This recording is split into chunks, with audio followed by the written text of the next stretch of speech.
কিন্তু ব্রিটেনে নতুন প্রজাতির করোনা দেখা দিয়েছে, করোনার নতুন প্রজাতি দেখা দিয়েছে। এবং এবং সেই কারণে সবাই মনে করছেন যে এটার এই যে নতুন আবারও দেখা দিচ্ছে, তাতে আমাদের শরীরে এটা একটা এফেক্ট করতে পারে, কারণ 70% বেশি সংক্রামক এই করোনা। কিন্তু এটা কি সত্যি ক্ষতিকর? কারণ সংক্রামক হলেই যে সেটা সাংঘাতিক ক্ষতিকর তেমনটা কি চিকিৎসকেরা বলছেন? এটা প্রথম বিষয়। আর দ্বিতীয় বিষয়, যে সত্যি যদি তাই হয় তাহলে আবারও কি আমাদের সেই লকডাউনের মধ্যে থাকতে হতে পারে?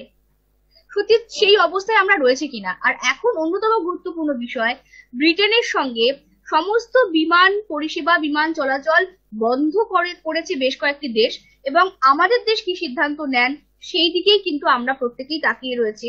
আজ বৈঠকও হয়েছে এবং অসামরিক প্রতিরক্ষা মন্ত্রক তাদের রিপোর্ট দিয়েছে। দিল্লির মুখ্যমন্ত্রী অরবিন্দ কেজরিওয়াল তিনি আবেদন করেছেন যাতে একদম দ্রুত, যত দ্রুত সম্ভব ব্রিটেনের সঙ্গে বন্ধ করে দেওয়া হোক এই বিমান পরিষেবা। সত্যি কি আমরা সেই পথে হাঁটতে পারবো? সেটা কতটা সহজ বা কতটা কঠিন, সমস্ত বিষয় আমাদের সঙ্গে কথা বলবেন যারা, তাদের সঙ্গে পরিচয় করব। আমাদের সঙ্গে রয়েছেন করোনা বিশেষজ্ঞ এবং জনস্বাস্থ্য বিশেষজ্ঞ ডক্টর অনির্বাণ দলুই। স্বাগত জানাবো অনির্বাণ বাবুকে। আমাদের সঙ্গে রয়েছেন অর্থনীতিবিদ অধ্যাপক ডক্টর প্রণাম ধর। স্বাগত জানাবো প্রণাম বাবুকে। আমাদের সঙ্গে রয়েছেন আন্তর্জাতিক সম্পর্ক বিশেষজ্ঞ ডক্টর রাজাগোপাল ধর চক্রবর্তী। স্বাগত জানাবো রাজাগোপাল বাবুকে। একে একে আসবো। আগে একটুখানি আমি ডক্টর অনির্বাণ দলীয়ের কাছেই আসবো। কি বলবেন, যেটা জানা যাচ্ছে এখনো পর্যন্ত যতটুকু আমরা জানতে পারছি, যে ব্রিটেনে যে নতুন প্রজাতির করোনা দেখা দিচ্ছে তাতে সংক্রমণের যে হারটা সেটা অনেক বেশি, 70%, মানে কোভিড-19 থেকে অনেক বেশি। কিন্তু এখনো পর্যন্ত এমন কোনো প্রুফ মেলেনি যে টিকাতে এটা কাজ হবে না। তার পাশাপাশি এটা প্রাণঘাতী, মানে ক্ষতিকর, বেশি ক্ষতিকর বলবো এই কারণেই, আমি যদি করোনার সঙ্গে তুলনা করি, কোভিড-19 সঙ্গে যদি তুলনা করি, তাহলে বেশি ক্ষতিকর তেমনটা কিন্তু এখনো পর্যন্ত জানা যায়নি। কিন্তু সংক্রমণের দিক থেকে কোভিড-19 থেকে অনেকটাই এগিয়ে আছে। কি বলবেন? নমস্কার। আমি সবাইকে প্রথমে বলি যে যে আলোচনা আজকে এই সূত্রপাত হলো যে সমস্যা নিয়ে, সেটা কিন্তু আমাদের কাছে একটা নতুন এক ধরনের চিন্তার উদ্রেক করেছে।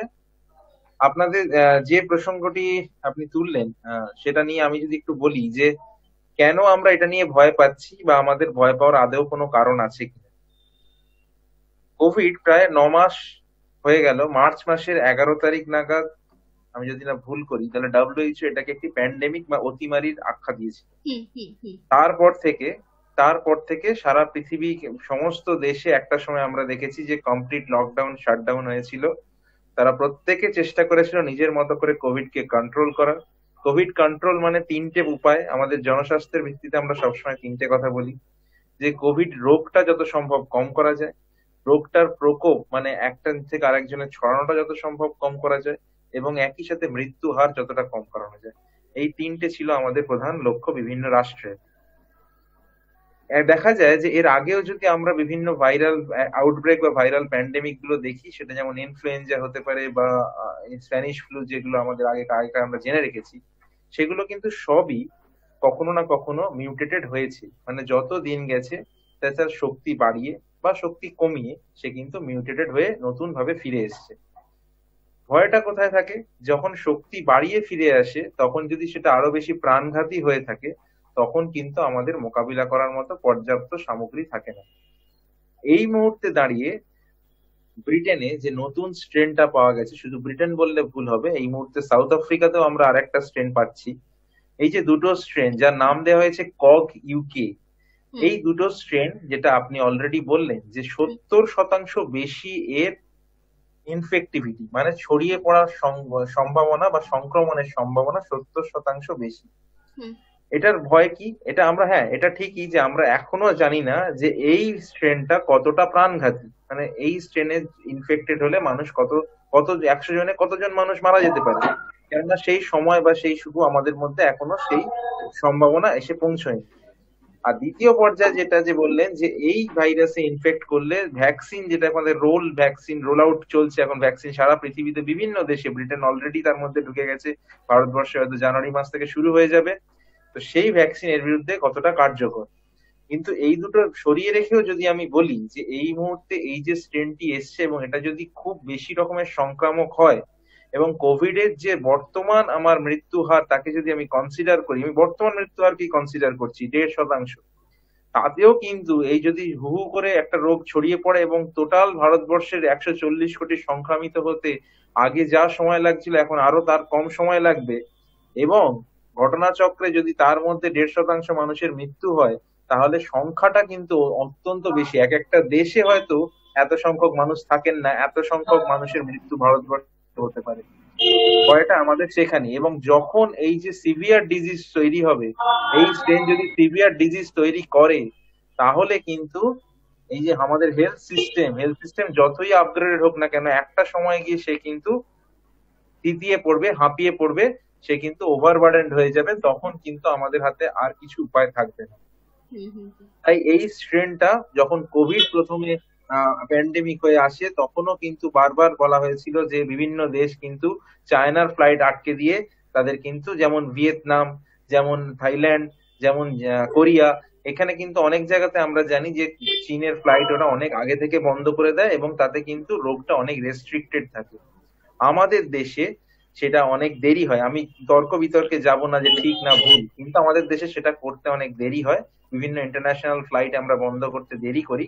কিন্তু এখন যখন সে দেশের প্রধান বরিস জনসন যখন নিজে বলে দিচ্ছেন যে এটা নতুন স্ট্রেন, নতুন ভাবে আক্রান্ত হতে পারে, এবং এটা ডাব্লিউএইচও কে তারা রিপোর্ট করেছেন, সুতরাং এই মুহূর্তে ডাব্লিউএইচও হয়তো এগিয়ে এসে নিজে অ্যানাউন্স করতে পারে যে এটা থেকে সবার ভয় পাওয়া উচিত, আপনারা লকডাউন করুন বা ফ্লাইট রেস্ট্রিক্ট করুন, বা প্রত্যেকটা দেশকে নিজেকে এগিয়ে আসতে হবে। যদি ভারতবর্ষের সম্ভব হয় নিজেকে এগিয়ে আসতে হবে, যদি মনে হয় যে এই স্ট্রেনটা প্রাণঘাতী হোক বা না হোক, যদি সংক্রমণের সম্ভাবনা বেশি থাকে, তাহলে অবশ্যই কিন্তু আমাদের এই ফ্লাইট বা ওখান থেকে আসা যাওয়াটা অনেক বেশি রকমের রেস্ট্রিক্ট করতেই হবে।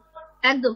আমি অনির্বাণ বাবু যে বিষয়টা তুলেছেন, ডক্টর অনির্বাণ দলুই, আমি সেই জায়গা থেকেই আমি একটুখানি রাজাগোপাল বাবুর কাছে যাব। সেটা হলো যে সত্যি এটা একে তো দেরি হয়ে যাচ্ছে, আগেও যেমনটা বলা হয়েছিল যে আরো আগে করা উচিত ছিল, আরো আগে যোগাযোগ বন্ধ করা উচিত ছিল, তাহলে হয়তো এত সংখ্যক মানুষ সংক্রমিত হতো না। সেক্ষেত্রে প্রতিরক্ষা মন্ত্রক, কেন্দ্রীয় অসামরিক প্রতিরক্ষা মন্ত্রক একটা রিপোর্ট, এই রিপোর্ট তারা দিয়েছে আমরা এখনো জানি না, কিন্তু কতটা দ্রুত এই কাজটা করা যায়, একজন আন্তর্জাতিক সম্পর্ক বিশেষজ্ঞ হিসেবে আপনি কি বলবেন? মানে যতটা সহজে আমরা বলছি যে এই মুহূর্তে করে দাও, আজই করে দাও, কালই করে দাও, সত্যি কি সেটা এতটা সহজ আমরা যদি আন্তর্জাতিক সম্পর্কের দিকে বিচার করি? হ্যাঁ, দেখুন, সার্স কোভিড-19 যে ভাইরাসটা চীনে উহানে হয়েছিল বলে বলা হচ্ছে, সেটা আমরা যখন জানতে পারি তখন কিন্তু আমরা চীনের সঙ্গে আমাদের যে যোগাযোগ, আমাদের সব শহরের সঙ্গে যে চীনের উহান প্রদেশের যে বিমান চলাচল আছে তা নয়, আমরা যেখানে আছে খুব তাড়াতাড়ি আমরা সংযোগ ব্যবস্থাকে আমরা বিচ্ছিন্ন করি। কিন্তু ততদিনে কিন্তু যেটা ঘটেছে, চীনের সঙ্গে অন্য যে সমস্ত দেশের বাণিজ্য ব্যাপক হারে রয়েছে এবং সেই সময় ইতালি এবং ইউরোপের বিভিন্ন দেশে ছিল, সেখানে আমরা কিন্তু অতটা বুঝিনি যে সেখানে অতটা ছড়িয়ে যাবে, এবং তার ফলে আমাদের যে সংক্রমণটা ঘটেছে সেটা ডিরেক্টলি চীনের থেকে, সেটা অন্য দেশ থেকে এসেছে। আমাদের প্রথমে চীনের থেকে কেরালার কোন এক স্টুডেন্ট বা নার্স সে এসেছিল, সে ধরা পড়েছিল, কিন্তু পরবর্তীকালে যে সমস্ত সংক্রমণ গুলো দেখা গেছে সেগুলো অধিকাংশ ইউরোপ বা অন্য দেশ থেকে, ইউরোপ ওইসব জায়গা থেকে এসেছে, এবং সেখানে ব্যাপকভাবে চীনের সঙ্গে যোগাযোগ ছিল এবং তারা বহুদিনই সেখানে চীনের সঙ্গে বিমান ব্যবস্থা, যেটা আপনি বলে বিমান চলাচল ব্যবস্থা অক্ষুণ্ণ রেখেছিল ব্যবসায়িক স্বার্থে। এবং ইতালি যদি দেখেন, যেখানে একটা ভয়ঙ্কর পরিস্থিতি হয়েছিল, ইতালি আজকের এমন জায়গায় চলে গেছে বাণিজ্যের খাতিরে, সেখানে চীনের সঙ্গে তাদের বড় যোগাযোগ রয়েছে এবং সহজেই সেই যোগাযোগ তারা বিচ্ছিন্ন করে উঠতে পারেনি। এখন প্রশ্ন হচ্ছে যে লন্ডনে, মানে ইংল্যান্ডের সাউথ ইস্টে, আয়ারল্যান্ডে খুব একটা ছড়ায়নি, এখনো ইংল্যান্ড লন্ডনের মধ্যেই রয়েছে এবং সাউথ ইস্টে এটা ছড়িয়ে আছে। ডাক্তারবাবু যেটা বললেন যে এটা অনেক বেশি ভিরুলেন্ট বলে আমাদের মনে হচ্ছে। সংক্রমণের দিক থেকে মৃত্যুর হার এখনো দেখা যায়নি। কেস ফ্যাটালিটি রেট যখন আমরা দেখি যে ভারতবর্ষে এটা 1.5%, ম্যাক্সিমাম আমাদের ছিল 3%, সেখান থেকে নাপতে নাপতে 1.5%-এ কিছুটা নিচে চলে গেছে। যদি দেখেন আমেরিকাতে সেটা প্রায় 14-15% ঢুকেছিল, সেটা এখন কমতে কমতে সেটা 3.7%-এর দিকে গেছে। বোঝাই যাচ্ছে যে কোভিড-19 যে দুর্বল জায়গায় রয়েছে এই মুহূর্তে, কিন্তু নতুন যে সংক্রমণের কথা আমরা আমরা জানতে পেরেছি, তার সম্বন্ধে আমাদের আরো বেশি তথ্যের প্রয়োজন রয়ে গেছে এই মুহূর্তে। এবং আমরা আমরা আপনারা জানেন যে 26শে জানুয়ারি যে আমাদের যে জাতীয় প্রজাতন্ত্র দিবস হয়, সেই ন্যাশনাল প্যারেডে আমরা আমন্ত্রণ জানিয়েছি ব্রিটিশ প্রধানমন্ত্রী বরিস জনসনকে। শুধু প্রধানমন্ত্রী তো একা আসেন না, বিরাট সংখ্যক মানুষ আসেন, তার আগেও বহু মানুষের যাতায়াত থাকে। এখন সেই দেশে সংক্রমণ চলছে এবং অনেক দেশই, এখন ইংল্যান্ডের সাথে সাথে আমরা দেখতে পাচ্ছি ডেনমার্কে সংক্রমণ ওই ওই ওই এটা থেকে স্পেনটাই ছড়িয়ে গেছে, ডেনমার্ক, নেদারল্যান্ড, অস্ট্রেলিয়াতে ছড়িয়ে গেছে। এটা কিন্তু পরিষ্কার। আমি আরেকটা তথ্য আপনাদের জানাতে চাই যে একটা সময় ছিল 6 আগস্ট কিন্তু দৈনিক সংক্রমণের দিক থেকে আমরা কিন্তু পৃথিবীতে প্রথম হয়ে গেছিলাম। সেটা অনেক দিন চলেছিল। 19শে অক্টোবর মতন সেটা তখন আমেরিকা আমাদেরকে ছড়িয়ে, আমেরিকা আমাদের পক্ষে যায়। এবং গতকাল যদি দেখেন, গতকাল দৈনিক সংক্রমণে নিয়ে রেখে আমেরিকা প্রথম, তারপরেই কিন্তু হয়ে গেছে ইংল্যান্ড, মানে ইউনাইটেড কিংডম, তারপরে ইউনাইটেড কিংডম কিন্তু আমাদের ছাড়িয়ে গেছে গতকাল, এবং তারপরেই রয়েছে আমরা, এবং আমাদের প্রায় কাছে এসে গেছে জার্মানি। আমরা বোঝাই যাচ্ছে যে সংক্রমণটা ঠান্ডা পড়ছে, একটা এই রোগটা হয়তো সেইভাবে ছড়িয়ে পড়বে, আরো বিস্তীর্ণ ভাবে, ব্যাপকভাবে হয়তো ইউরোপে ছড়িয়ে পড়তে পারে। এবং তার সঙ্গে নতুন যে স্ট্রেন, সেটা যদি এসে যায় কি হবে আমরা জানি না। তবে হ্যাঁ, এই প্রশ্ন আপনি করলেন, স্বাভাবিকভাবেই আমাদের ভাবতে হবে যে সমস্ত দেশে স্ট্রেন ধরা পড়েছে, সেইখানে আমাদের যারা আসছেন, এক্ষুনি হয়তো ব্যবসায়িক কারণে, নানান কারণে হয়তো ট্রেন বন্ধ করা যাবে না। যে সমস্ত মানুষজন আসছেন সেই সমস্ত দেশ থেকে, তাদেরকে আমাদের একেবারে কড়া ব্যবস্থা, একেবারে কোয়ারেন্টাইনের মধ্যে রাখা, তারা যাতে 14-15 দিন বা আরো বেশি দিন তারা যাতে মানুষের সঙ্গে না মিশতে পারে, এটা আমাদের করতেই হবে। এরা আসছেন এবং গত 10-15 দিনে এসে গেছেন ইংল্যান্ড থেকে বা অন্য জায়গায়, এই সমস্ত যে সংক্রমিত দেশ থেকে, তাদেরকে ট্রেস করা এবং তাদেরকে নজরদারি করা, এটা যদি আমরা না করতে পারি, ডাক্তারবাবু যেটা বললেন, ছড়িয়ে পড়ার সম্ভাবনা অত্যন্ত তীব্র হতে পারে। মহু, আমি খালি একটা কথা বলতে চাই যে আমি 2002-তে চীনে ছিলাম, যখন সেখানে সার্স-2 সেখানে এসেছিল। আমি দেখেছি কিভাবে কোয়ারেন্টাইন ব্যবস্থা, মানুষকে একেবারে মানে ঘরের বাইরে বেরোতে দেওয়া হয় না যাতে করে সংক্রমিত হতে পারে। কড়া ব্যবস্থা, এটা একটা প্যাটার্নালিস্টিক স্টেট, আমরা জানি সেখানে বিরুদ্ধ আচরণ করা যায় না, বিরুদ্ধ মতের কোনো জায়গা নেই। আমাদের দেশে সরকার তা বলবে, সঙ্গে সঙ্গেই তার প্রতিবাদ শুরু হয়ে যায়। এটা আমাদের সমস্যা, গণতান্ত্রিক দেশের সমস্যা আছে বটে, কিন্তু যে কড়া ব্যবস্থা মানুষকেও বুঝতে হবে। এই কড়া ব্যবস্থার মাধ্যম দিয়ে আমাদেরকে কিন্তু এই মুহূর্তে প্রথমে আমি বলবো ট্রেস করা, যারা নামছেন তাদেরকে সঙ্গে সঙ্গে তাদেরকে বিচ্ছিন্ন করে রাখা, তাদেরকে কোয়ারেন্টাইন করে রাখা, এবং পরবর্তীকালে যদি দেখা যায় যে সেটা খুব দূরে সংক্রমিত হচ্ছে, তাহলে আমাদের বিমান যোগাযোগ বিচ্ছিন্ন করতেই হবে। এবং একই সঙ্গে ভাবতে হবে 26শে জানুয়ারি আমাদের প্রধান অতিথি বরিস জনসনের আরেকজন বিকল্পকেও কিন্তু আমাদের ভেবে রাখতে হতেই পারে। একদম। আমি প্রণাম বাবুর কাছে যাব। এই যে বলা হচ্ছে যে বিমান যোগাযোগ বিচ্ছিন্ন করে দেওয়ার কথা, বন্ধ করে দেওয়ার কথা, একটা দেশের কথা নয়, ধীরে ধীরে ছড়িয়ে পড়তে পারে এমন সম্ভাবনা প্রবল রয়েছে। কারণ আরো একটা ওয়েভ আসতে পারে করোনা, সেটা ডাক্তারবাবুরা বারবার করেই বলছেন। এবং এই যে নতুন প্রজাতির দেখা যাচ্ছে, একটা নতুন স্ট্রেইন যে এসছে করোনার, সেটাকেও তারা বলছেন যে আমরা আগেই বলেছিলাম যে এমনটা হতে পারে, এবং তেমনটাই হচ্ছে। সেই জায়গাতে দাঁড়িয়ে সত্যি যদি বিমান পরিষেবা বন্ধ করতে হয় বহির্বিশ্বের সঙ্গে, তাহলে সেটা আর্থিক দিক থেকে আমাদের কতটা ক্ষতি। এই মুহূর্তে কি আমরা সেই জায়গাতে রয়েছি যে আমরা এই কাজটা করতে পারি? প্রণাম বাবু, শোনা যাচ্ছে না আপনার কথা। না, শোনা যাচ্ছে না। না, শোনা যাচ্ছে না প্রণাম বাবু আপনার কথা।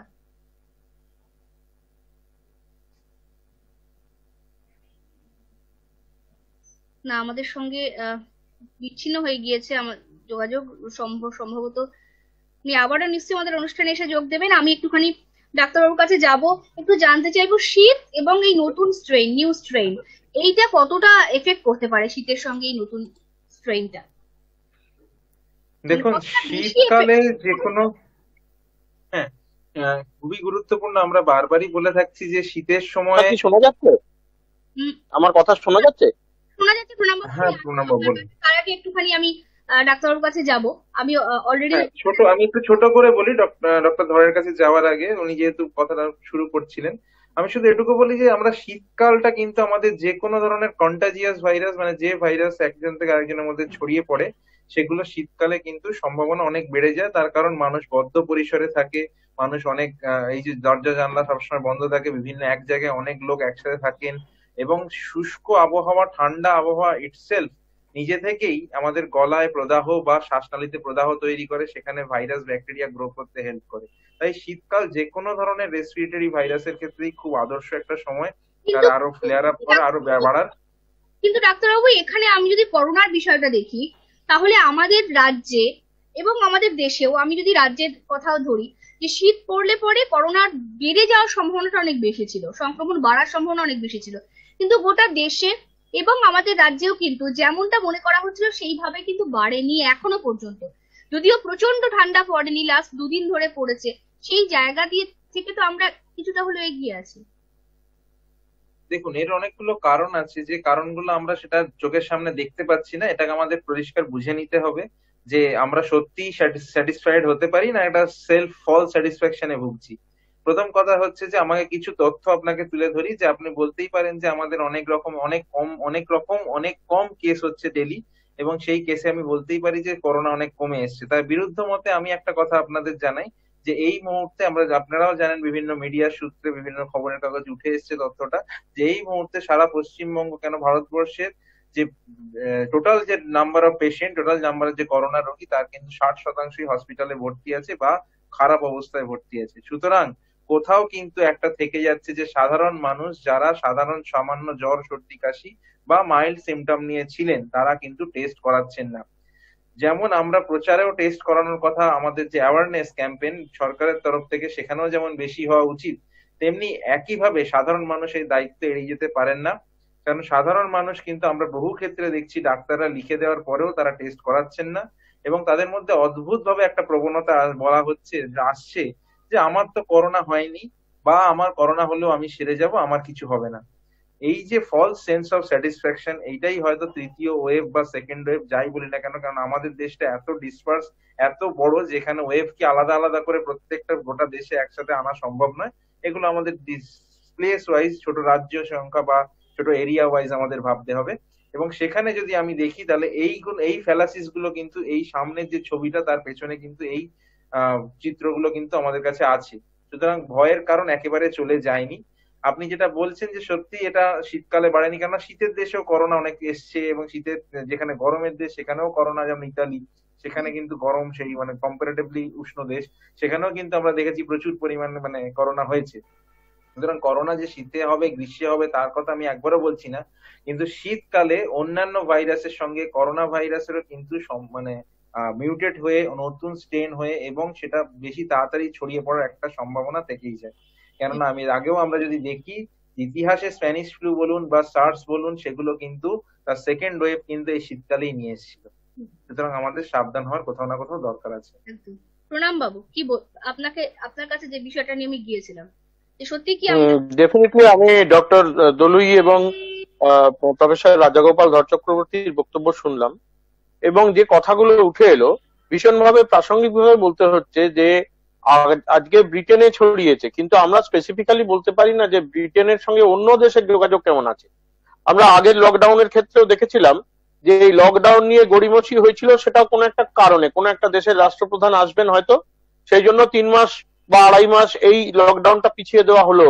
জানুয়ারির জায়গায় মার্চ মাসের 23 তারিখ থেকে লকডাউন শুরু হলো, সেটাও কিন্তু that was not also the right decision. ততদিনে যা ক্ষতি হওয়ার সেটা হলো। এখানেও কিন্তু আমাদের সতর্ক থাকতে হবে যে বাণিজ্য সম্পর্কের অবনতি ডেফিনেটলি হবে, কারণ আমরা দুটো এই ফিনান্সিয়াল ইয়ারের প্রথম কোয়ার্টারে দেখেছি যে আমাদের জিডিপি সাংঘাতিকভাবে ফল করেছিল, সেটা পরের কোয়ার্টারে কিছুটা হলেও রিকভার করেছে, কিন্তু তার জন্য দেশের মানুষের স্বাস্থ্যকে বিপদে ফেলে রাখা যাবে না। এখানে দুটো দিক, একটা হচ্ছে বহিরাগতদের সঙ্গে অর্থাৎ বাহ্যিক দেশের সঙ্গে জনসম্পর্ক বিচ্ছিন্ন করা, যেটা প্রফেসর চক্রবর্তী বললেন, আমি তার সঙ্গে একদম একমত, যে প্রথমেই একেবারে ব্রিটেনের সঙ্গে সম্পর্ক বিচ্ছিন্ন না করে বাইরের বিদেশ থেকে যারা আসছেন তাদের 100% কোয়ারেন্টাইনে রাখা উচিত, এবং তাদের অবজার্ভ করা উচিত যে রোগটা কতটা ছড়ানোর প্রবণতা। এর মধ্যে হয়তো ভ্যাকসিনেশন শুরু হবে, তাহলে দেশের অভ্যন্তরীণ যারা নাগরিক তাদের ভ্যাকসিনেশনের কি প্রভাব হচ্ছে, তারা কতটা ভ্যাকসিন থেকে সুফল পাচ্ছেন সেটাও দেখে নেওয়া যাবে। আর ডক্টর দলুই যেটা বললেন আমি তার সঙ্গে সম্পূর্ণ একমত, কারণ আমার ব্যক্তিগত অভিজ্ঞতা থেকে আমি যেহেতু উত্তর চব্বিশ পরগনার নোডাল অফিসার কোভিড-19 এর, প্রচুর পেশেন্ট দেখতে পাচ্ছি যে যারা কিন্তু এই কথা শুনছেন না, যাদের হয়তো রোগ হয়েছিল মনে হয়েছে এখন আগে পজিটিভ হয়েছিল এখন নেগেটিভ হয়েছে, তারা কিন্তু একেবারেই কোনো কিছু না মেনে ঘুরে বেড়াচ্ছেন। তাদের কিন্তু এই সতর্কতা রাখতে হবে, কারণ শীতকালে কোমরবিডিটি যে বিষয়টা এখনো আলোচনার মধ্যে আসেনি, শুধু করোনা ভাইরাস নয়, তার সঙ্গে যাদের অন্যান্য রোগ আছে যেটাকে আমরা কোমরবিডিটি বলি, সেই পেশেন্টদের অত্যন্ত সাবধানতা অবলম্বন করতে হবে। কিন্তু খুব দুঃখের সঙ্গে জানাচ্ছি যে সাধারণ মানুষ যে কোনো কারণেই হোক, রাজনৈতিক কারণে হোক, সামাজিক কারণে হোক, বা মানে গায়ের জোরে হোক, এই বিধিগুলি কিন্তু মানছেন না।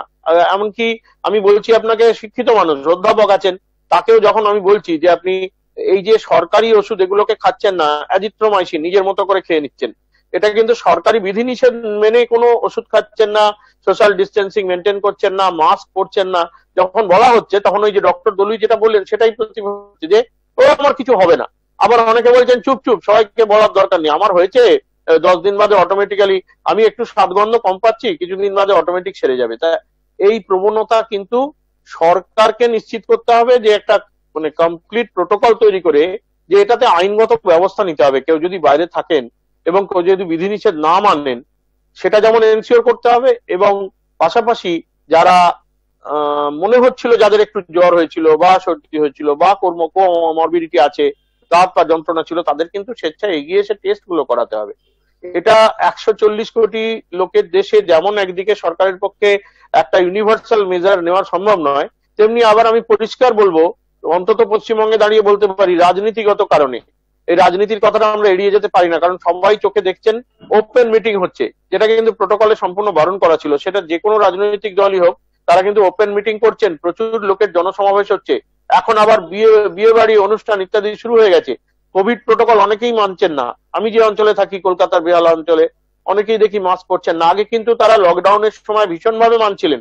এখন হঠাৎ আমরা দেখছি যে শীতকাল যেই পড়েছে বা তার দু একদিন আগে থেকে অনেকেই মাস্ক খুলে ঘুরে বেড়াতে শুরু করেছেন, একটু ঠান্ডার আমেজ নেব, পিকনিকে চলে যাচ্ছেন। এগুলো কিন্তু সরকারকেই আইন করে বন্ধ করতে হবে এবং প্রয়োজনে করা হতে হবে। যেমন মালয়েশিয়া বা অন্যান্য কান্ট্রি ইতিমধ্যে কিন্তু করা হয়েছেন, তারা কিন্তু প্রয়োজনে পদক্ষেপ নিয়েছেন, ফাইন করেছেন, দরকার হলে পানিশমেন্ট দিতে হবে। এখানে কিন্তু সরকারকে আরো কড়া পদক্ষেপ নিতে হবে। আর আন্তর্জাতিক সম্পর্কের অবনতি কিছুই হবে না। হয়তো 1 মাস বা 2 মাস যখন এই স্ট্রেনটা আরো বাড়বে, শীতকাল থাকবে কতদিন আমাদের পশ্চিমবঙ্গে, বা পশ্চিমবঙ্গের কথাই বলছি, শীতকাল থাকে ডিসেম্বরের মাঝামাঝি থেকে হয়তো ফেব্রুয়ারির মাঝামাঝি পর্যন্ত। এই সময়টা যদি আমরা সতর্ক হয়ে চলতে পারি সেটা ভালো, নাকি আমাদের এই যে ডক্টর দলুই বললেন যে মৃত্যুর হার অনেক বেড়ে যাবে, যেটা 1.5% দাঁড়িয়ে আছে মাত্র, এবং কোমরবিডিটি যাদের আছে তাদের ভয়ের পরিমাণ বাড়বে, সংক্রমণ হু হু করে ছড়িয়ে যাবে, সেটা যদি আমরা মাথায় রাখি তাহলে কিন্তু আমরা অনেক সতর্ক হতে পারবো। এখানে কিন্তু সরকারের, আমি কেন্দ্রীয় এবং রাজ্য বোধ দুই সরকারেরই বলবো, অনেক সদর্থক ভূমিকা আছে। মানুষ কিন্তু নিয়ম মানছেন না, শুধু সরকার নিয়ম একদিকে করছেন, কিন্তু নিয়মটা পালন না হলে তার কি শাস্তি হবে সেইটা কিন্তু বলছেন না। সেইখানে শাস্তিও দিতে হবে প্রয়োজনে মানুষকে ঘরে ঢুকিয়ে রাখার জন্য, যেমন মুভমেন্ট কন্ট্রোল অর্ডার মালয়েশিয়াতে চালু হয়েছে, এটা কিন্তু করতে হবে। আমি যাবো একটুখানি ডাক্তারবাবুর কাছে, যে তাহলে কি যদি সত্যি নতুন যে স্ট্রেন যেটা দেখা যাচ্ছে, আমরা কথা বলছিলাম যেটা ব্রিটেনে দেখা যাচ্ছে, রাজাগোপাল বাবু বললেন যে দক্ষিণ আফ্রিকাতেও দেখা যাচ্ছে, এবং আর কোথায় কোথায় দেখা যাচ্ছে তার জন্য আমাদের অপেক্ষা করতে হবে। বলা যায় না, হয়তো ইতিমধ্যে ভারতেও সেটা প্রবেশ করেছে, কেউ বলতে পারে না। এটা কি আমরা একদম শিওরলি বলতে পারি ডাক্তারবাবু যে এটা এখনো পর্যন্ত ভারতে প্রবেশ করেনি? এটা তো একদমই সত্যি কথা। আমি প্রথমেই একটা কথা বলেছিলাম যে এই ধরনের যে রেসপিরেটরি ভাইরাস, যেগুলো আমাদের শ্বাস প্রশ্বাস বা কফের মধ্যে দিয়ে বা ড্রপলেটের মধ্যে দিয়ে অন্যদের ইনফেকশন ছড়ায়, তার মধ্যে কিন্তু খুব তাড়াতাড়ি মিউটেশন হয় বা তারা খুব তাড়াতাড়ি তাদের চরিত্র বদল করে। এবং চরিত্র বদলের যেটা সায়েন্টিফিক টার্ম আছে, আমরা বলি অ্যান্টিজেনিক ড্রিফট আর অ্যান্টিজেনিক শিফট। মানে হচ্ছে যে কোথাও কোথাও তাদের মিউটেশন হয়, তাদের নিউক্লিয়াস, তাদের প্রোটিন, তাদের যে স্পাইক প্রোটিন, সেগুলো তারা চেঞ্জ করে, নিজেদের মতো চেঞ্জ করে। কেন না, তারা যে মানুষের শরীরে যখন তাদের বিরুদ্ধে প্রতিরোধ ক্ষমতা গড়ে উঠতে থাকে, তখন তারাও চেষ্টা করে তারা নিজেদেরকে বাঁচিয়ে, নিজেদেরকে নতুন ভাবে মডিফাই করে যাতে বেঁচে থাকা যায়, যাতে রোগটাকে প্রকোপ। এটা একটা স্ট্রাগল ফর এক্সিস্টেন্স, সব সময়ের জন্য প্রযোজ্য। তো সেইভাবে কিন্তু এই ভাইরাসও কিন্তু তার অবশ্যই তার মিউটেট করবে, সেই ভাইরাস তার নতুন ভাবে নতুন রূপে ফিরে আসবে। আমি আবারও বলেছি, যে আগেও বললাম, যে এই নতুন ভাবে যে রোগ ফিরে আসবে সেটা হতেই পারে যে তার ক্ষমতা কমে গেল, আবার হতে পারে তার ক্ষমতা আরো অনেক গুণ বেড়ে ফিরে এলো। যে ভয়টা আমরা কিন্তু অনেকদিন আগেও এখানে পেয়েছি, আজ থেকে 4-5 মাস আগে যদি আমরা এই নিয়ে এখন আলোচনা করেছি, তখন কিন্তু আমাদের মনে এই ভয়টা ছিল যে শীতকালে যদি ভাইরাসটা নতুন একটা স্ট্রেন নিয়ে আসে, শীতকালে যদি ভাইরাসটা আরো বেশি করে শক্তিশালী হয়ে ওঠে, বেশি শক্তিশালী মানেই কিন্তু তার মধ্যে একটা মিউটেড হওয়ার ক্ষমতা বা সম্ভাবনা রয়ে গেছে। এবার আপনি যে সম্ভাবনার কথা বললেন, যদি আমরা ব্রিটেন, যদি আজকে যে পরিমাণ কেসের লোড আছে আপনি যদি দেখেন, যে ফার্স্ট ওয়েভ যা ছিল তার থেকে কিন্তু বিশাল, মানে অনেক গুণে বেশি এই এখন রেগুলার কেসেস আসছে শুধু ব্রিটেন এবং আমাদের ইউএসএ, এই দুটো জায়গা। তাছাড়াও এই যে নতুন স্ট্রেন, যখন আমরা ইউরোপের বিভিন্ন জায়গায় দেখেছি, স্যাম্পল সার্ভে করা হয়েছে, তেমনি ইতালি, ডেনমার্ক, যেটা প্রফেসর চক্রবর্তী বলছিলেন, ইতালি, ডেনমার্ক, জার্মানি, এইসব জায়গাতে পাওয়া গেছে, এবং আরেকটা নতুন স্ট্রেনের কথা কিন্তু সাউথ আফ্রিকাতেও পাওয়া গেছে। মানে এটা পরিষ্কার যে এই কোভিড ভাইরাস কিন্তু তার চরিত্র বদল করছে, এবং চরিত্র বদল করার পরে আমাদের কাছে চ্যালেঞ্জ হচ্ছে দুটো। এই চরিত্র বদল করা সে কতটা প্রাণঘাতী থাকবে। আমরা বুঝে গেলাম যে তারা সংক্রমণের সম্ভাবনা অনেক বাড়িয়ে দিচ্ছে, কিন্তু এরপরেও আমাদের বুঝে নিতে হবে দুটো মেন কথা, যে এরপরে এই সংক্রমণ, এই যে কোভিড এর নতুন ভাইরাস, নতুন স্ট্রেন, সে কতটা বেশি প্রাণঘাতী, মানে 100 জনের মধ্যে এই রোগটা, এই স্ট্রেনটা এলে কতজনের মৃত্যুর সম্ভাবনা হচ্ছে বা বেড়ে যাচ্ছে। আর দ্বিতীয়, যে ভ্যাকসিন এই মুহূর্তে সারা পৃথিবীতে, যে সব ভ্যাকসিন গুলো চলে এসছে, ফেজ 3 ট্রায়ালের পরে মার্কেটিং হওয়া শুরু হচ্ছে, মানে বিভিন্ন জায়গায় দেওয়া শুরু হয়ে যাবে, সেই ভাইরাস এই স্ট্রেনটার বিরুদ্ধে কতটা শক্তিশালী বা কতটা কার্যকরী, এই দুটো প্রশ্ন নিয়ে আমাদের কাছে এই মুহূর্তে বিজ্ঞানী এবং চিকিৎসক মহলের কাছে প্রশ্ন। এই প্রশ্নের উত্তরটা আমরা যত তাড়াতাড়ি পেয়ে যাব, তত বোধহয় আমাদের কাছে খুব সহজ হবে যে এই ব্রিটেনের ভাইরাস আমাদের কতটা এফেক্ট করবে কি করবে না, বা কি করা উচিত কি করা উচিত না। আমি রাজা গোপাল বাবুর কাছে যাব, যে আমরা কি আবারও, তাহলে যদি সত্যি এই সম্ভাবনা থাকে, আবারও কি কখনো লকডাউনের কথা ভাবা হতে পারে? যেমন ব্রিটেনের ক্ষেত্রে আমরা দেখছি অলরেডি সেটা কার্যকর করা হচ্ছে, সেটা কি এই দেশের ক্ষেত্রেও কখনো ভাবা হতে পারে? না, দেখুন, মানে লকডাউনের এই মুহূর্তে আমার মনে হয় না যে সেরকম ধরনের কোনো সিদ্ধান্ত নেওয়া দরকার হতে পারে বা নেওয়া হবে। কেননা মানুষ মোটামুটি বুঝে গেছে যে লকডাউনের কাজটা কি। মানে আরেকজন মানুষের সঙ্গে আরেকজন মানুষের প্রত্যক্ষ যে মুখোশ ছাড়া যোগাযোগ, সেটাই হচ্ছে লকডাউনের মুখ্য ব্যাপার। আমরা সেই ব্যাপারটা যদি আমরা করতে পারি তাহলে অনেকটাই আমাদের কাজ হবে। লকডাউন করে আমাদের অর্থনীতির উপরে নতুন চাপা, নতুন যে একটা বার্ডেন চাপিয়ে দেওয়ার জায়গা আমরা নেই। সুতরাং যতই বার্ডেন এই মুহূর্তে আসুক না কেন, আমার মনে হয় না যে আবার লকডাউনের মতন ব্যবস্থা আসবে। পশ্চিমবঙ্গে তো একেবারেই নয়, নির্বাচনের শুরু হয়ে গেছে।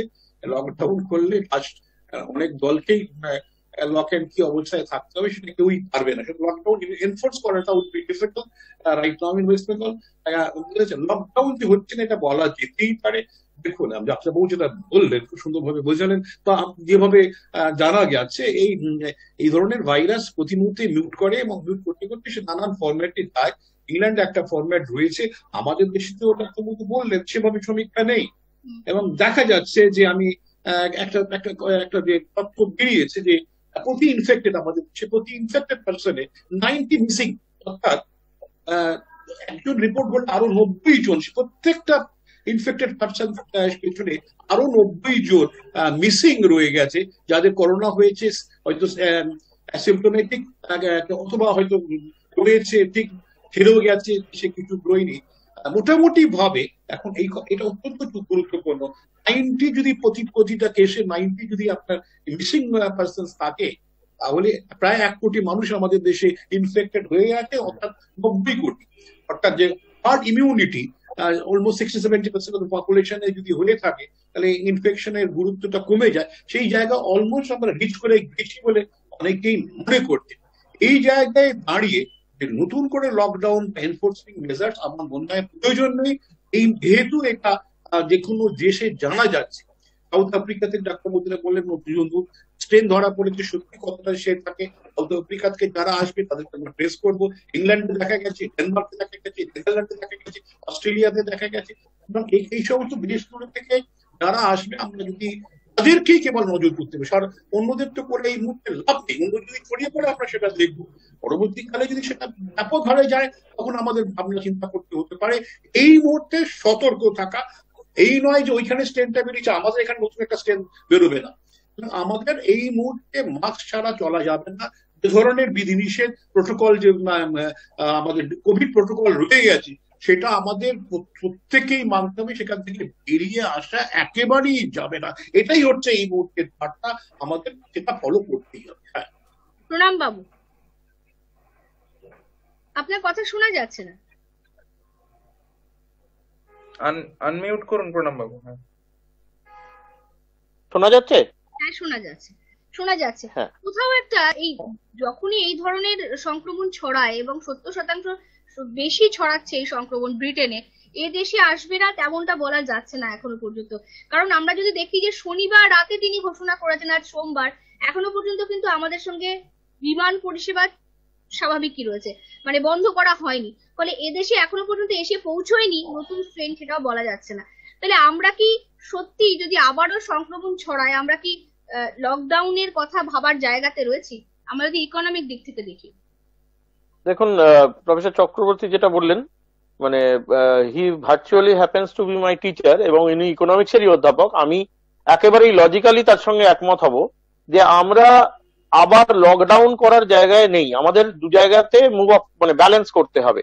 যে there is a trade off between lockdown, that is economic condition, আর হেলথ কন্ডিশন। এখানে আমরা ডেফিনেটলি লকডাউন না করে বরং ব্রিটেন থেকে বা রিলেটেড কান্ট্রিগুলো থেকে মুভমেন্টটাকে রেস্ট্রিক্ট করতে পারি। কিন্তু ফিজিক্যাল বিজনেস যদি বন্ধও হয়, তার জন্য ই বিজনেস গুলো, ভার্চুয়াল বিজনেস গুলো তো খোলা থাকবে, সেগুলোর উপর জোর দেওয়া যেতে পারে। যে মানে ministry of commerce of government of India, তাদের মানে এখন পলিসি নেওয়ার সময় এসছে যে ভার্চুয়াল বিজনেস গুলোকে কতটা ফিজিক্যাল বিজনেসের সাবস্টিটিউট হিসেবে ভাবা হবে। আর secondly, movement control order with reference to those particular people যারা শনিবারের থেকে সোমবার পর্যন্ত এদেশে এসেছেন বা আরো আসবেন, তাদের মুভমেন্ট কন্ট্রোল অর্ডারটা একেবারেই রেস্ট্রিক্ট করে তাদের কোয়ারেন্টাইনে রাখতেই হবে। Second step. থার্ড স্টেপ হচ্ছে উইদিন দ্য কান্ট্রি যারা রয়েছেন তাদের মধ্যে অঘোষিত ভাবে আবার কেউ চলে এসেছেন কিনা সেই জন্য র্যাপিড টেস্টের সংখ্যা বাড়াতে হবে। আর যদি কোনো চোখে পড়ে রেল স্টেশন বা এয়ারপোর্ট, সেখানে যদি এরকম কোনো রোগী চোখে পড়ে, অস্বাভাবিক তার শারীরিক কন্ডিশন, ডেফিনেটলি তাকে কোয়ারেন্টাইনে পাঠাতে হবে। এগুলো হচ্ছে সবই অল্টারনেটিভ মেজার্স। কিন্তু লকডাউন করলে যেটা হলো, যেটা গতবারের প্রসঙ্গটা আনতেই হচ্ছে, লকডাউন যে সময় শুরু হওয়ার কথা ছিল সে সময় হয়নি, আবার যে সময় লকডাউন তুলে দেওয়ার কথা সেই সময় তার আগেই তুলে দেওয়া হয়েছে। দুটো কারণেই আমরা কিন্তু সংক্রমণে বেশ কিছুদিন আমরা পৃথিবীতে প্রথম স্থান অধিকার করে গেলাম 2-2.5 মাস। এইটা ডিসিশনটা, সেকেন্ড ডিসিশনটা, শীতকালটা খুব ইম্পর্টেন্ট, যেটা ডাক্তারবাবু বলেছেন, ডক্টর দলুই বলেছেন, প্রফেসর চক্রবর্তী বলেছেন, শীতকালটা ভীষণ ইম্পর্টেন্ট। সেখানে যে কোনো ভাইরাসই মিউটেট হয় এবং কন্টাজিয়াস ডিজিজ গুলো বাড়ে এবং কোমরবিডিটির কথা মাথায় রাখতে হবে। সুতরাং এল্ডারলি পিপল, তাদের একেবারে রেস্ট্রিক্ট করে দিতে হবে, এবং ছোট বাচ্চা তাদের ঘর থেকে মুভমেন্ট অর্ডারটা রেস্ট্রিক্ট করে দিতে হবে। স্কুল লেভেলের বাচ্চা যারা, তাদের একেবারেই কিন্তু অনলাইনে ক্লাস একেবারে স্ট্রিক্ট করে দিতে হবে, তারা যেন কোনোভাবেই না বেরোয়। আর যারা 60 বা 65 এর উপরে এল্ডারলি পিপল, তাদের মুভমেন্টটাও কিন্তু রেস্ট্রিক্ট করতে হবে। আর যাদের মধ্যে অসুস্থতা দেখা যাচ্ছে, অন্য যে কোনো অসুস্থতা, অর্থাৎ ভাইরাস বা ব্যাকটেরিয়া রিলেটেড কোনো অসুস্থতা, তাদেরও কিন্তু কড়া অবজারভেশনে রাখতে হবে। কিন্তু অ্যাজ এ হোল লকডাউনটা বোধহয় কোনো বুদ্ধিমানের কাজ নয়। আর স্যার যেটা বললেন, প্রফেসর চক্রবর্তী যেটা বললেন যে পশ্চিমবঙ্গে এই মুহূর্তে রাজনৈতিক কারণে লকডাউন সম্ভব নয়, তাতে করে আবার অন্যদিকে অন্য সমস্যা হবে, মানে সেটা অনেকেই হয়তো ফিজিক্যালি পারবেন না। কিন্তু সেখানেও আমার মনে হয় চেষ্টা করতে হবে, মানুষের জীবন তো আগে, জীবন যদি নাই থাকে তাহলে আমরা রাজনীতিতে কে ক্ষমতায় এলেন সেটা তারাই বা ভাবার অবকাশ কি করে পাবেন। সুতরাং স্বাস্থ্য আগে, সেই কথা মেনে রাজনৈতিক স্বার্থটাকে একটু কম দেখে সাধারণ মানুষের কথা ভেবে যতটা সম্ভব ভার্চুয়াল মিটিং এ যোগ দিতে হবে, এবং এই যে অনুষ্ঠানগুলোকে, এগুলোকেও কিন্তু একটু রেস্ট্রিক্ট করতে হবে। সেটা কিন্তু এখন কন্ট্রোলে নেই। খুব কঠিন লাগছে শুনতে, কিন্তু যারা অ্যাডমিনিস্ট্রেশনে বসে আছেন তাদের কিন্তু এই কঠিন সিদ্ধান্তগুলো নিতে হবে, শুধু ভোটের কথা না ভেবে, সাধারণ মানুষের স্বাস্থ্যের কথা ভেবে। এটা হলো যে এখন হ্যাঁ, কিছু বলবেন আপনি? হ্যাঁ, আমি শুধু প্রণাম বাবু এবং প্রফেসর চক্রবর্তীর কথার সূত্র ধরে আপনাদের সবাইকে একটা কথাই বলবো, যে আমরা জুতো আবিষ্কারের গল্পটা পড়েছিলাম, হুম। জুতো আবিষ্কারের কবিতা, সেখানে কিন্তু সারা পৃথিবীটাকে চামড়া দিয়ে মুড়ে যাওয়া কথা কথা ভাবা হয়েছিল, কিন্তু সেটা লাগেনি, নিজের পায়ে জুতোটা পরলেই হয়েছে। সুতরাং সেই যদি কথাটা আমাদের কাছে মাথায় থাকে, আমার মনে হয় এই মুহূর্তে অন্য দেশ থেকে করোনা এসে আমাদেরকে আবার নতুন করে বিব্রত করতে পারবে না। হুম। আচ্ছা, হ্যাঁ, বলুন। আমরা বুঝবো কি করে ডাক্তারবাবু? একরকম ভাবে চলছে, ধরুন একটা উপসর্গ, যে কি কি হচ্ছে, করোনা হলে পরে কি কি হতে পারে। এখন একটা বাচ্চা বোধহয় সেটা বলতে পারবে যে কি কি হতে পারে, সাধারণত কি কি সিমটম রয়েছে। কিন্তু নতুন স্ট্রেন দেখা যাচ্ছে, এখনো পর্যন্ত সেটা শুধু বোঝা যাচ্ছে যে নতুন স্ট্রেন, এবং সেটা সংক্রমণ অনেক বেশি ছড়াচ্ছে। আমরা বুঝবো কি করে যে আমাদের যে এই যে নতুন কিছু আবার আমাদের শরীরে প্রবেশ করছে, সেটা আমরা বুঝবো কি করে? কোনো মানে কিছু কি ইন্ডিকেশন এখনো পর্যন্ত পাওয়া গেছে? দেখুন, আমি প্রথমে এর অন্য একটা আঙ্গিকে কথা বলি। আপনি যে বললেন না এই মুহূর্তে সবাই জানে, একটা স্কুলের সাধারণ একটা বাচ্চা ছেলে থেকে শুরু করে 80 বছরের বৃদ্ধ দিদা আমার, তিনিও জানেন এখন করোনার কি উপসর্গ কিছু। এখানে আমরা সবসময় পাবলিক হেলথ বা জনস্বাস্থ্যে তিনটে কথা বলি: নলেজ, অ্যাটিটিউড এন্ড প্র্যাকটিস। নলেজটা এখন হয়তো মানুষের কাছে 100 জনের মানুষের মধ্যে হয়তো 99% মানুষই জানেন যে নলেজটা কি, মানে কি হলে আমার কি করতে হবে, কি ধরনের উপসর্গ হলে আমার করোনার পরীক্ষা করতে হবে, সবই জানেন। এরপরে সেইখানেই আমাদের সমস্যাটা তৈরি হয়েছে, অ্যাটিটিউড এবং প্র্যাকটিস।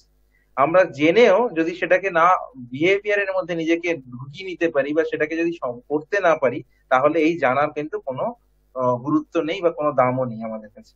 সুতরাং এরপরে আমাদের সরকার এবং সরকার শুধু নয়, সরকার, আমাদের অ্যাডমিনিস্ট্রেশন, মিডিয়া হাউস এবং সাধারণ মানুষকে নিজেকে এগিয়ে আসতে হবে যে আমি যেগুলো জানি সেগুলো আমার ব্যবহারিক জীবনে যেন সেগুলো আমরা ইউজ করতে পারি, তার যেন আমরা প্রতিফলন দেখতে পাই। যে আমি কোভিড টেস্ট ডাক্তারবাবু দিয়েছে মানে আমি সেটাকে এড়িয়ে যাব না, আমি কোভিডটা করিয়ে নেব। কেন করাবো সেটা আমরা বারবার বলছি যে আপনি হয়তো মাইল্ড ডিজিজ, আপনি হয়তো সামান্য সর্দি কাশিতে ভুগে গেলেন, কিন্তু আপনার থেকে আপনার বাড়ির ঠাকুমা, দিদা, আপনার বাড়ির দাদু, জেঠুমশাই, জেঠু, বাবা, বয়স্ক যারা ব্যক্তি রয়েছেন যাদের বয়স 50-60-এর বেশি, তারা কিন্তু আপনার থেকে ডিজিজটা নিলেন এবং সেই ডিজিজটা তাদের ক্ষেত্রে কিন্তু প্রাণঘাতী হয়ে দেখা গেল। এই মুহূর্তে যারা আমাদের সাথে আছেন দর্শকরা, তাদেরকে নিজেদেরকে একটা প্রশ্ন করতে বলবো: আপনারা কি একবার ভেবে দেখুন তো, আপনাদের চেনা জানা মানুষ বা আপনাদের পরিবারের কাউকে আপনারা এই করোনায় হারাননি এখনো অব্দি? এই প্রশ্নের উত্তরে কিন্তু কেউ বোধহয় বলতে পারবেন না যে তারা এখনো পর্যন্ত হারাননি। সবাইকেই কাউকে না কাউকে হারাতে হয়েছে, খুব চেনা জানা, হয়তো পাড়ার কোনো কাকু, ওপরের তলার ফ্ল্যাটের কোনো প্রতিবেশী বা আমার নিজেদেরই কোনো এক আত্মীয়। সুতরাং এই জায়গা থেকে আমাকে ভাবতে হবে। আর আপনি যে কথাটা বলছেন যে নতুন স্ট্রেন এসে আমাদের কি এক্সট্রা করবে, এক্সট্রা কি ধরনের আমরা অ্যাজাম্পশন পাবো, বুঝবো কি কি করে? ধরনের হ্যাঁ, ক্লিনিক্যাল, অ্যালার্মিং ঠিক কি করে অ্যালার্মিং। বুঝবো? অ্যালার্মিং সাইন আমাদের কাছে এই যে রোগটা যখন কোভিড এসছে, সে নিজেই তার বয়স হচ্ছে 10 মাস বা 11 মাস, মানে আমি যদি ধরে থাকি চীনের থেকে তাহলে 10-11 মাস, এবং যদি প্যান্ডেমিক ঘোষণা হয় তার থেকে 9 মাস।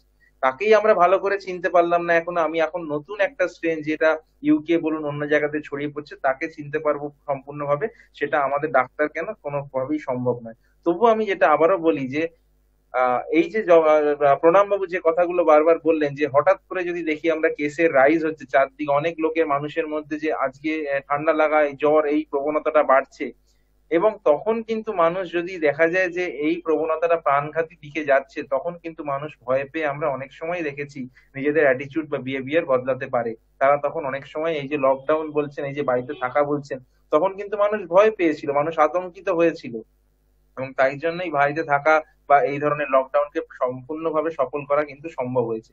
কিন্তু যেই মুহূর্তে মানুষের আজকে মনে হয়েছে যে আমার মধ্যে কোভিড হলো, আমার কোভিডে আমি তো কিছু হচ্ছে না বা কিছু আমি বেঁচে যাব, আমার আমার কোনো রকম রোগা হবে না, আমার ওই 2-3 দিনের জ্বরের পরে আমি ঠিক হয়ে যাব, তখন থেকেই কিন্তু এই যে নিয়ম লঙ্ঘনের প্রবণতাটা কিন্তু বাড়ছে। তাই একটা পরিষ্কার কথা যে অ্যাওয়ারনেসটা আমাদের চালিয়ে যেতে হবে এবং তার সাথে মানুষকে বোঝাতে হবে। বোঝানোর সাথে সাথে যেটা প্রফেসর চক্রবর্তী এবং ধর দুজনেই বলার চেষ্টা করলেন যে যেই মুহূর্তে মনে হবে যে সাধারণ মানুষকে বুঝিয়েও হচ্ছে না, সেখানে কোথাও না কোথাও আইনের আশ্রয় আমাদের নিতেই হবে, এবং আইনের আশ্রয় অ্যাডমিনিস্ট্রেশন যদি ঠিকমতো নেয়, তাহলে আমাদের এত বড় একটা দেশ, এটা কিন্তু সব সম্ভব নয় যে শুধু অ্যাওয়ারনেস বা শুধু আইন করে আপনি আটকাতে পারবেন। দুটো জিনিস একসাথে চললে তবেই আমাদের মতো এই এত বিশাল সংখ্যক মানুষের দেশ এবং এত তাদের ডাইভার্স পপুলেশন, বিভিন্ন মানুষ বিভিন্ন রকম অর্থনীতিতে বিলং করেন, বিভিন্ন রকম অর্থনৈতিক তাদের অবস্থা, সেই মুহূর্তে দাঁড়িয়ে কিন্তু আমাদের কোনো ড্রাস্টিক ডিসিশন নেওয়ার কোনো জায়গা নেই। লকডাউন যেমন একটা ড্রাস্টিক ডিসিশন, তেমনি সবকিছু ওপেন রেখে সবকিছু খুলে দেওয়া সেটাও একটা ড্রাস্টিক ডিসিশন। সুতরাং দুটোর ব্যালেন্স করে আমাদের চলতে হবে। আর নতুন স্ট্রেন কি ধরনের আমরা বুঝবো কি করে সেটা বোধহয় সাধারণ মানুষের পক্ষে বোঝা সম্ভব নয়। তাদের সবসময় ভরসা রাখতে হবে সরকারের ওপর। আমি কেন্দ্র রাজ্য উভয় সরকারকেই বলবো তাদের অনেক বেশি দায়িত্বশীল হতে হবে, যেটা অনেক সময় তারা হয়েছে এবং অনেক সময় হয়তো আমাদের চিকিৎসকদের কাছে আমরা দেখেছি যে সেই সময় দায়িত্ব তারা পালন করতে পারেননি। কিন্তু তবুও আমাদের তাদের উপরই ভরসা রাখতে হবে এবং একই সাথে চিকিৎসকদের কথা শুনতে হবে। তাদের যদি মনে হয় যে এই ধরনের রোগ, যে ধরনের সিমটম হলে আমরা টেস্ট করার কথা বলবো বা সতর্ক থাকার কথা বলবো, সেগুলো কিন্তু অক্ষরে অক্ষরে পালন করতে হবে। আর আপনারা সবাই জানেন, বারবার আমাদের টিভিতে, নিউজ মিডিয়াতে, খবরের কাগজে আপনারা সবাই কিন্তু বারবার বলেছেন যে মাস্ক পরতে হবে, দূরত্ব বজায় রাখতে হবে, স্যানিটাইজ করতে হবে। এই জিনিসগুলো তো কমন, তারপরেও মানুষ পারছে না। আমাদের কিন্তু এবার তুলে আনতে হবে যে কেন মানুষ করছে না এবং কেন মানুষের এই যে গ্যাপ, যে সেই জায়গাগুলো আমাদের ধরে দেখাতে হবে যে দেখুন আপনারা, যে আমি যদি না করি তাহলে আমার এই সিচুয়েশন হতে পারে বা এই সিচুয়েশন হয়েছে। অতীতেও যখন স্প্যানিশ ফ্লু যখন সেকেন্ড ওয়েভ নিয়ে ফিরে আসে বিপুল আকারে, আমি 1918 থেকে 20 কথা বলছি, তখন কিন্তু বিপুল আকারে ফিরে আসে এবং সেই ফিরে আসার কারণটাই কিন্তু মানুষের মধ্যে এইরকম হঠাৎ করে একটা গা ছাড়া ভাব তৈরি হয়েছিল। সুতরাং এখানেও কিন্তু আমরা দেখতে পাচ্ছি সেই গা ছাড়া ভাবটা চলছে। কিন্তু আমি চাই না কোনোভাবেই আর সেকেন্ড ওয়েভ বা থার্ড ওয়েভ, যে ওয়েভই হোক, আর আসুক না আসুক, কিন্তু তবুও মানুষকে কিন্তু একবার সাবধান হওয়াটা দরকার। আমি রায়না গোপাল বাবুর কাছে যাব। সেটা হচ্ছে, আজকে কেন্দ্রীয় স্বাস্থ্যমন্ত্রী হর্ষবর্ধন তিনি বলেছেন যে আমরা যে খারাপ সময়টা, যে ক্রিটিক্যাল পিরিয়ডটা, সেটা আমরা কাটিয়ে এসেছি, কিন্তু আমাদের সচেতন থাকতে হবে।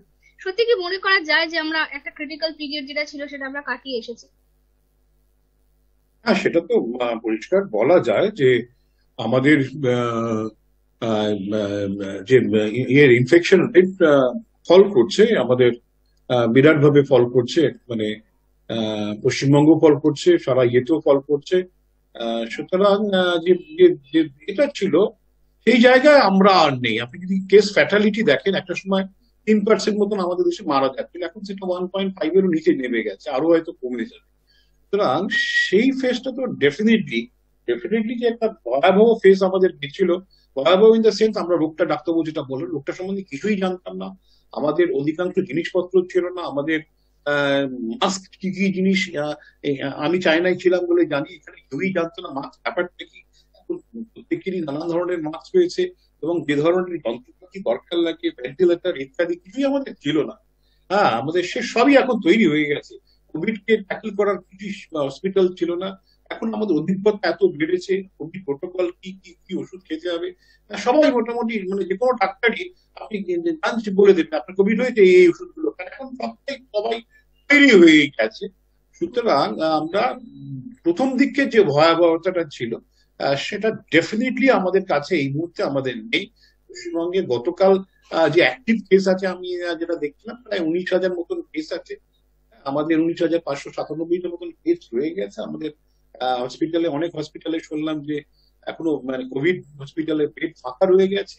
আমি খুবই আশাবাদী, আমি একেবারেই হতাশবাদী নই জীবনে এবং সবকিছুতেই। আমি গভীরভাবে বিশ্বাস করি যে দুর্দিন মেঘ সেটা কেটে গেছে। কিন্তু আমরা চীনের মতন, চীন যেভাবে নিয়ন্ত্রণ করতে পারে, আমাদের পক্ষে সেটা সম্ভব নয়। গণতান্ত্রিক কাঠামোয় আমরা সেটা সম্ভব নয়। মানুষকে আমাদের বোঝাতে হবে। ইয়েস, নলেজ, অ্যাটিটিউড, প্র্যাকটিস, ক্যাফের কথা ডাক্তারবাবু সুন্দরভাবে বোঝালেন। হ্যাঁ, নলেজও আমাদের জেনারেট করা দরকার। খালি সরকারি ভাবে নলেজ শুধু নয়, এনজিও তরফে, ডাক্তারবাবুদের তরফ থেকে, আপনাদের মিডিয়ার তরফ থেকে প্রতি মুহূর্তে নলেজ দেওয়া। বারবার নলেজ দিতে গেলে সেখান থেকে আমরা অ্যাটিটিউড চেঞ্জ এবং তার প্র্যাকটিসের চেঞ্জও আমরা পেতে পারি। সুতরাং আমাদের সকলেরই হেলথ এমনই একটা জায়গা যেখানে হেলথে ব্যক্তি বলে কিছু নেই, হেলথের সমষ্টির ব্যাপারটা রয়ে গেলে, পার্টিকুলারলি কমিউনিকেবল ডিজিজের ক্ষেত্রে আমাদের বুঝতে হবে এটা একটা গ্রাডেশনাল এলিমেন্ট আছে। সুতরাং আমাদের সকলের দায়িত্ব আছে। এই সকলের দায়িত্বটা যদি আমরা সম্পূর্ণভাবে পালন করতে পারি, আমরা করেছি, আমরা দেখা গেছে করেছি, কিছু বিচ্যুতি থাকবে, ঘটবে, সেটা ভয় পেলে চলবে না। আপনি যে প্রশ্ন আমাকে করলেন যে আমরা কি ভয়াবহতা কাটিয়ে উঠেছি, দেখুন, আমি অবজার্ভ করছি, মানে আমি ডাক্তারবাবুদের মতন ক্লিনিক্যাল ব্যাপারটা দিতে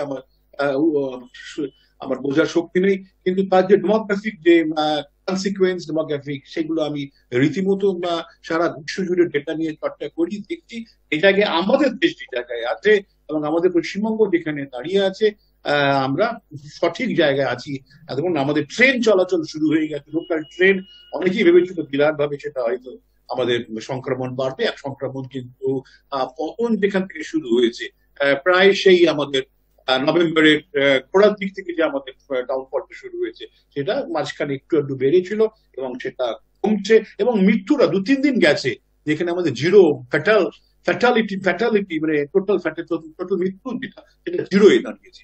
এটা অত্যন্ত সুসংবাদ, ভয়ের কিছু নেই। তবে আমাদের আগামী কয়েক মাস, কেন একটা বছর, প্রায় আর একটা বছর আমাদের কোভিড প্রোটোকল মানতেই হবে। মুখোশ ছাড়া আমাদের কিন্তু বেরোনো চলবে না।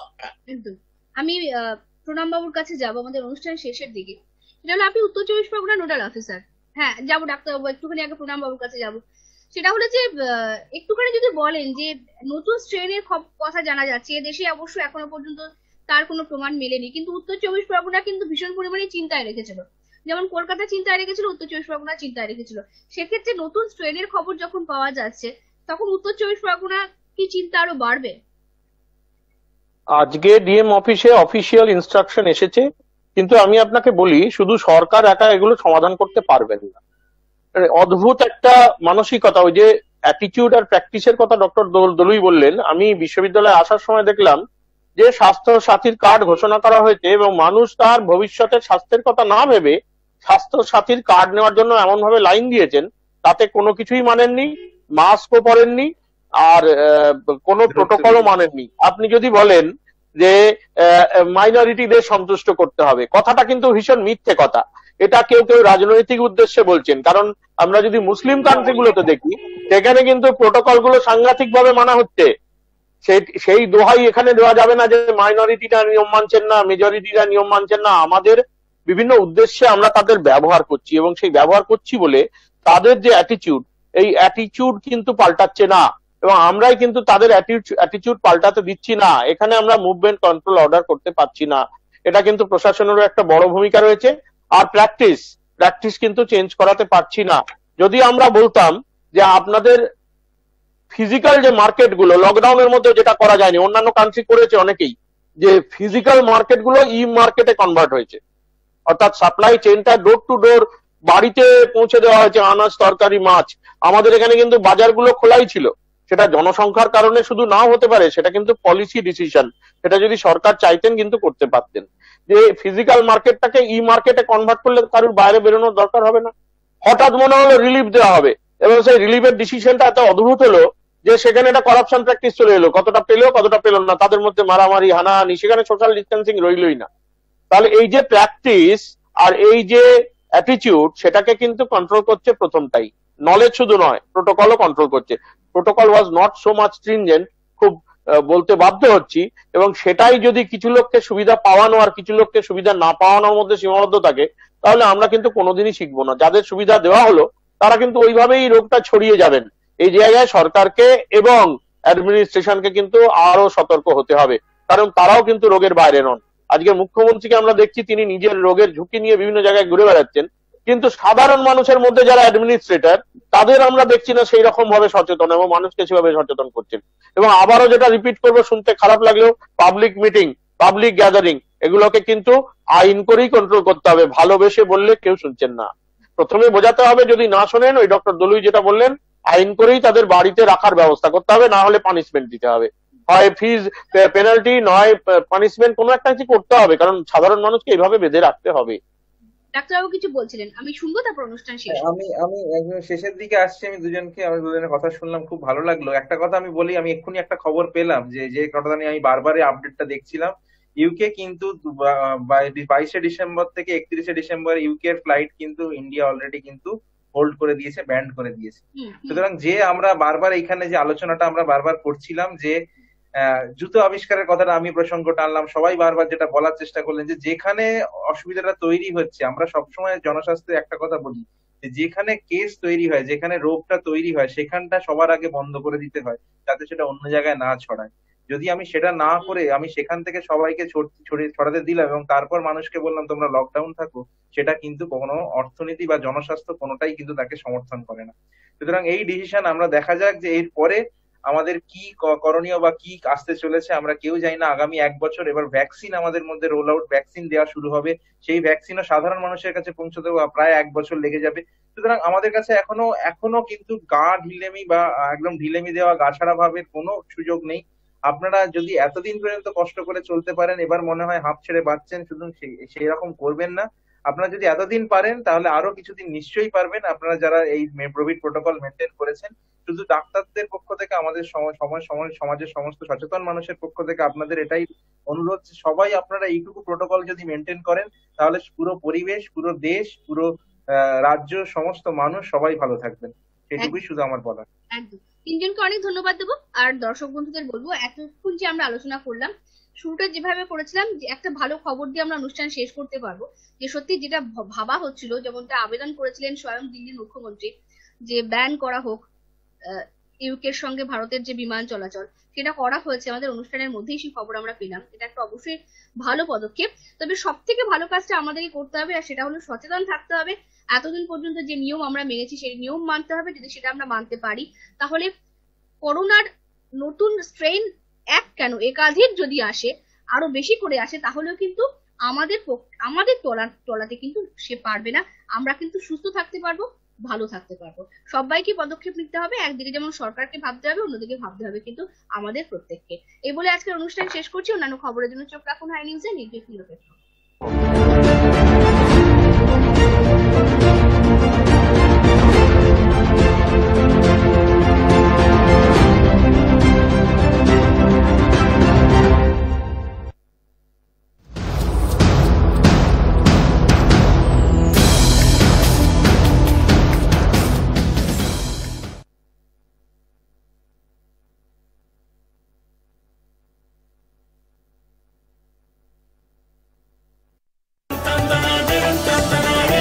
আপনি দেখছেন হাই নিউজ, নির্ভীক, নিরপেক্ষ। This is everything. Stop counting kilograms. Start counting calories.